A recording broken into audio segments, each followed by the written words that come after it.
Hey everyone, welcome back. We've got a bit of a BGS return and several months of mail. Maybe it's just two, I don't know. We'll go ahead and start with this because I was looking at it. This is a look at that texture. It's a Euro print unlimited Cyber Twin Dragon. Here's a North American. You can see how different the Ulti is comparatively. Sorry about the lighting, it's just not too good right now. But anyways, really happy to have one. I mean, I love these Euro Ultis. Unlimited edition, first edition, doesn't matter. Here's a Heartbeat Channeler. These things have dropped a lot. I think this is in the 20s now, something like that. Really minty card. Will be sought after one day because people always love that Heartbeat stuff. Finally picked up a Tempest. These have dropped tremendously. These are like half in price. This one's really nice. Near mint to very light play condition. Picked it up for about 600 not too long ago. Sleeve is kind of nasty, so maybe we'll take it out. Yeah, really clean. I need some penny sleeves.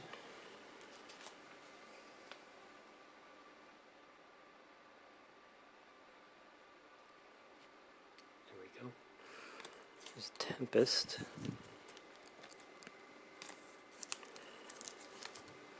Definitely haven't been buying that much. Still buy stuff when I see it because I always love, you know, the cards that I love. Here's a Black Magician Girl. Not really as in good shape as I was expecting. You can see the corners are a little bit damaged. Got it for a pretty decent price. I think it was like 60 bucks.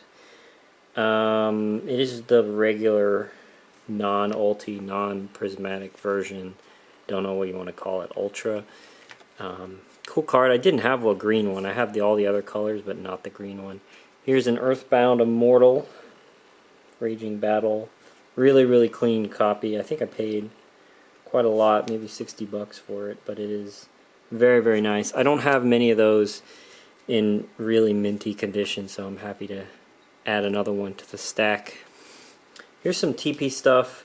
Magic Arm Shield. I bought this all off of one guy. Really clean stuff. All probably 9+. So I'm really happy. Here's a Beast Skull from TP3.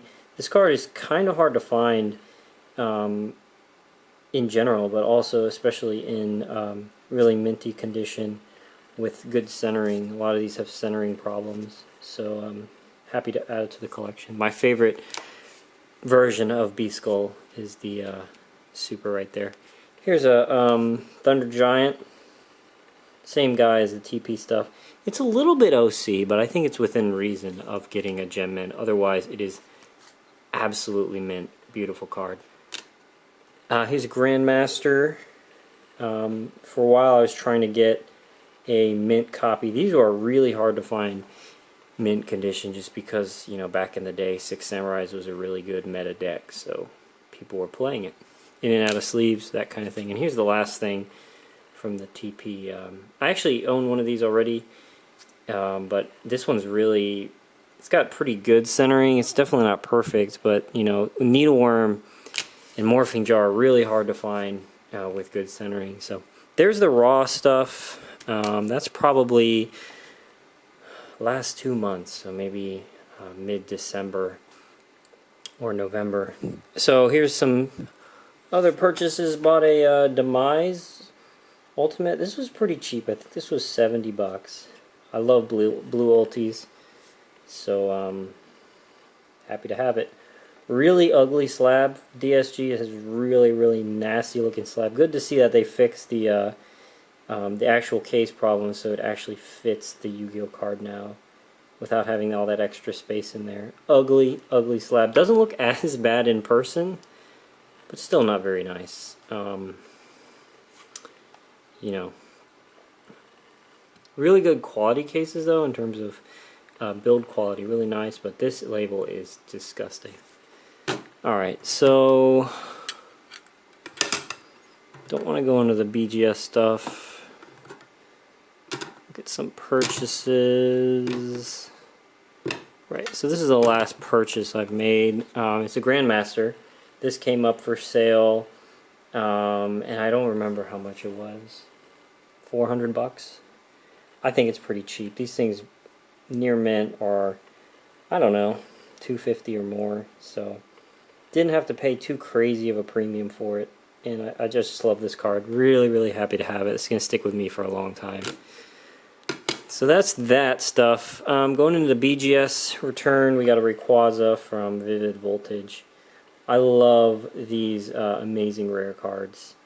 By the way, this submission took 11 months to get back. I got this back in December. I was really surprised this didn't get a 10 or a black label. I mean, I bought, I don't know, 10 copies of this card, and this was the best one. Can't really complain too much about a 9.5, but I am a little bit surprised it didn't get a 10, considering how easy Pokemon cards are to get really high grades. This one also, bought a bunch of these, was surprised it didn't get a 10. I don't know what they saw on edges. These were literally pack fresh. You know, I just don't know what the edge problem was. They just, you know, the thing about BGS is they used to be great. They used to be pretty consistent. It just seems like as soon as they started getting an influx of order, everything kind of went down the shitter. Here's a Yu-Gi-Oh card. This is cool. Harpy Queen, basic 9.5. I thought this thing had worse centering. I was kind of expecting this to get a 9, but I thought it had an off chance at a basic 9.5. This is kind of what I expected. I don't think the surface deserves a 9, though. I think if you're going to call this 9.5 centering, that should be 9.5 surface. The surface was perfect.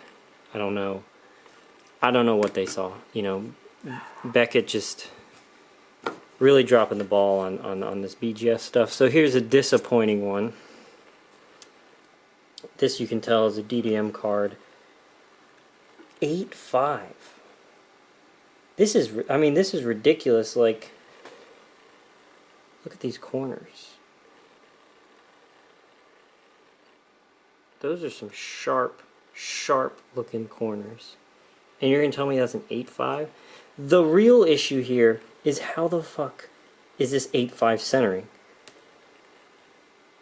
8.5 centering? They just give it all to the back? Like, that is absolutely not the way that Beckett grades card. That is against their guidelines. This is incorrectly graded. Don't know what the corners was doing at 8.5. I don't know. Is it because they were square? It was a Yu-Gi-Oh card and they're square corners, and that's considered an 8.5. You know, I don't know. This is insane. This grade. This should be a 9.5. No question. Here's another disappointing Yu-Gi-Oh card. This I was really hopeful had a chance at a 10. I mean, it was remarkable. It is amazing condition. I don't know. There's something about these Yu-Gi-Oh cards that whoever was grading this was just unfamiliar. This to get 9 corners again. Now, dual spec Yu-Gi-Oh cards or Kaiba cards, a lot of them have these square cut corners. You can see the corner is square.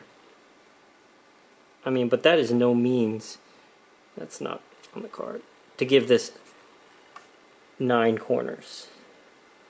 An 8.5 surface.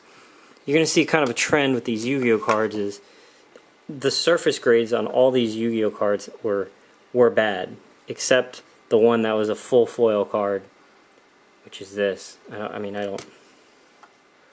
don't know. Whoever is grading these Yu-Gi-Oh cards is not familiar with Yu-Gi-Oh, and it's just disappointing. Here's the last one. Last Warrior. Another card, I did expect this to get a 9. I just love this card. I thought it had an off shot at a 9.5, but again, surface 8.5. I mean, there's just, you know, I don't know. There's something about the Yu-Gi-Oh surface that whoever was grading these cards does not understand, because these are not 8.5 surface cards. Centering I can agree with. You can give this a 9, but I mean, I don't know why this would get an 8.5 on surface. That's just absolutely absurd. So anyways, that's all I had for the last few months. Took 11 months to get these BGS cards back. These really disappointing grades. I mean, Harpy Queen is really cool. Obviously, I love Ultimate Rares. It's a really cool card to have. But the rest of this stuff was pretty disappointing. So most of it's just going to have to get cracked and sent back. Not anytime soon, because BGS really needs to get their act together. As soon as they do that, I'll start submitting again to BGS. But 11 months, I believe these were $30 a card, maybe $35. So 11 months for that. Kind of sucks. Anyways, guys, thanks for watching. See you next time.